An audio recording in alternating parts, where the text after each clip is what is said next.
گناہ والی تقریب میں کھانا بنانا، میں کھانا بنانے کا کام کرتا ہوں اور زیادہ تر ہمارے کام غیر مسلم میں ہی ہوتے ہیں، وہاں مکس گیدرنگ ہوتی ہے اور میوزک بھی چلتا ہے، تو کیا ہمارے لیے وہاں ہمارا کھانے کا جو کاروبار ہے وہاں جائز ہے یا نہیں؟ نیز یہ کام سے نمٹنے کے بعد اگر ہم وہ کھانا کھاتے ہیں تو کیا وہ کھانا ہمارے لیے جائز ہوگا یا نہیں؟ عالم صاحب دہلی سے۔ دیکھیں، گناہ کی محفل میں کیونکہ مکس گیدرنگ ہے، میوزک بھی ہے، گناہ کی محفل میں جانا حرام ہے، ناجائز ہے۔ ہاں، کوئی ضرورت ہو،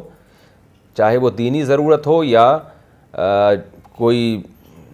مادی ضرورت ہو، تو پھر جانا جائز ہے۔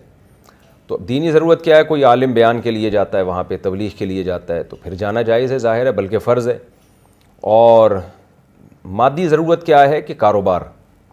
تو اب چونکہ آپ وہاں براہ راست گناہ میں شریک نہیں ہیں، آپ تو کھانا پکا کے آپ کا ایک بزنس ہے، تقسیم کر رہے ہیں، تو اللہ سے امید کی جا سکتی ہے کہ انشاءاللہ آپ کو گناہ نہیں ہوگا۔ لیکن بہتر یہی ہے کہ آپ کوئی ایسی جگہ تلاش کر لیں جہاں یہ مکس گیدرنگ نہ ہو، میوزک نہ ہو، کیونکہ بہرحال اس مجلس میں بیٹھنے سے انسان کا دل متاثر ہوتا ہے اور دل میں سیاہی آتی ہے، کالک آتی ہے دل میں۔ حدیث میں آتا ہے نیک لوگوں کی صحبت میں بیٹھو گے تو اس کی مثال ہے خوشبو کی، اور اچھے لوگوں کی صحبت میں بیٹھو گے تو اس کی برے لوگوں کی صحبت میں بیٹھو گے تو اس کی مثال ہے بھٹی کی، تو اس میں اسمیل تو آئے گی نا آپ کو، کچھ دنوں میں اس اسمیل کے عادی ہو جائیں گے۔ میں بھی بعض دفعہ ایسی محفلوں میں جاتا ہوں بیان کے لیے جہاں مکس گیدرنگ کا ماحول، میوزک کا ماحول، کبھی 5-10 منٹ کے لیے بلا لیتے ہیں بیان کے لیے، تو سوچتا ہوں کہ یہاں ان کو کچھ بولنے کا موقع مل جائے گا، تو مجھے اندازہ ہوتا ہے کہ 10 منٹ بھی 15 منٹ بھی وہاں بیٹھو تو ایک دل میں عجیب سی کدورت ہوتی ہے، ایک بے سکونی محسوس ہوتی ہے،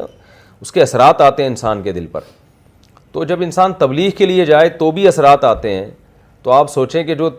دین کے لیے نہیں دنیا کے لیے جائے، اپنے ضروری کام کے لیے جائے، تو جائز تو ہے، گنجائش تو ہے اس کی، کیونکہ ظاہر ہے کاروبار ایک انسانی ضرورت ہے، اور کاروبار آپ کا بذات خود حرام نہیں، آپ تو کھانا پکا کے کھلا رہے ہیں، یہ کھانا پکانا اور کھلانا بذات خود ایک جائز عمل ہے، تو اس لیے بہتر یہی ہے کہ کچھ دوسری جاب تلاش کر لیں۔ لیکن بہرحال یہ بھی جائز ہے، آپ کا کھانا کھلانا اور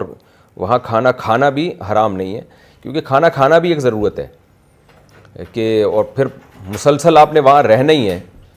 جاب کے سلسلے میں، تو پھر بیٹھ کے کھانا بھی کھا سکتے ہیں۔ شادیوں میں نیوتا کا حکم۔ آج کل شادیوں میں جو لفافے دینے کا رواج ہے اور سب کے نام اور پیسے بھی لکھ کر دیے جاتے ہیں، تو کیا نیوتا دے کر شادی کا کھانا کھانا جائز ہوگا؟ یہ جو نیوتا کی رسم ہے نا، لفافہ گیری، یہ ناجائز ہے، اور یہ رشوت ہی کے زمرے میں، یہ قرض کے زمرے میں آتی ہے یہ چیز، کیونکہ سب کو پتہ ہوتا ہے کہ فلاں نے دینا ہے، پھر ہم نے بھی اس کی شادی میں یہ واپس کرنا ہے، تو اسی کو تو قرض کہتے ہیں۔ اور اس میں بڑا مسئلہ یہ ہے کہ لا یحل مال امرئ مسلم الا بطیب نفس منہ، نبی صلی اللہ علیہ وسلم نے فرمایا کسی مسلمان کا مال اس کی دل کی خوشی کے بغیر حلال نہیں ہے۔ یہاں جب شادی ہوتی ہے پتہ ہوتا ہے کہ دینا ہی ہے، جا کے دولہے کو کمبخت کو دینا ہی ہے، اور نہیں دیں گے تو کیا سوچے گا وہ، تو یہ دل کی خوشی تو نہیں ہے۔ پھر خواتین اپنی جیب سے تو دے نہیں ہوتی، اپنے میاں کی جیبیں خالی کروا رہی ہوتی ہیں، آدمی بھی تنگ آیا ہوا ہوتا ہے کہ یار یہ کیا مصیبت میں ڈال دیا، آج کل مہنگائی کا دور ہے، خرچے ویسے ہی پورے نہیں ہو رہے۔ اب بیگم صاحبہ کا ایک خرچہ یہ بھی ہے کہ جو وہ اپنی فلانے ریلیٹیو کی شادی میں جا رہی ہیں تو دلہن کو انہوں نے پیسے دینے ہیں، آپ جا رہے ہیں تو آپ کو بھی دولہے کو پیسے دینے ہیں، یہ ڈرامہ ایک شروع ہو گیا ہے۔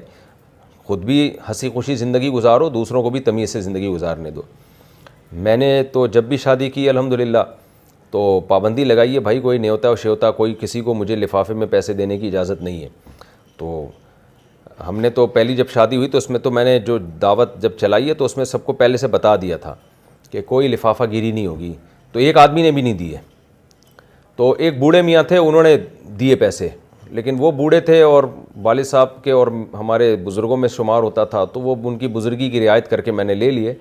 لیکن باقی کسی نے بھی نہیں دیے۔ ایک اعلان چلا ہے، کسی نے بھی نہیں دیے، اس کا مطلب لوگ پہلے سے ذہنی طور پہ تیار تھے کہ یار نہیں دینے، لیکن شرم مروت میں دے رہے ہوتے ہیں۔ تو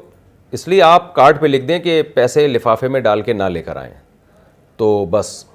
لیکن ظاہر ہے اس کے لیے حوصلہ چاہیے نا،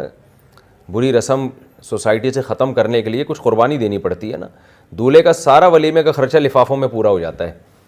تو ڈرامے بازی کر کے ولیمہ کھلا رہا ہوتا ہے کہ میں جیسے بڑا خرچہ کر رہا ہوں، کیا خرچہ کر رہے ہو، سارا تو تم نے لفافوں میں واپس لے لیا ہے۔